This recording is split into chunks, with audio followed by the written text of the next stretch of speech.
அப்பா இன்றைக்கி என்றைக்கு இல்லாமல் 5000 ரூபாய் லாபம் வந்திருக்கு.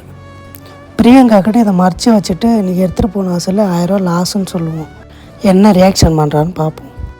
பிரியங்கா, என்னம்மா இவ்வளோ சீக்கிரம் வந்துட்ட? இன்னைக்கு தக்காளி ரொம்ப சரியில்லைம்மா, அதனால எடுத்துகிட்டு போன பஸ்ஸில் 1000 ரூபா லாஸ். சரிங்களா, பசிக்கு நான் குளிச்சுட்டு வந்துடுறேன், சாப்பாடு எடுத்து.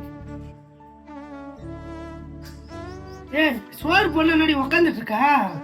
சோறு போடுனா சோறு மட்டும் என்ன ஓசியில் கிடைக்குது? நீ தினமும் சம்பாரிச்சு வரதே 500 600 தான்.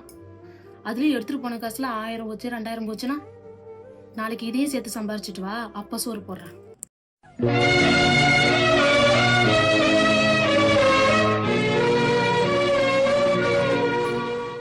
இன்னைக்கு 5000 ரூபாய் லாபம் மட்டும் வந்ததுமா. உனக்கு சஸ்பென்ஸாக கொடுக்கலாம்னு நினச்சேன். ஆனால்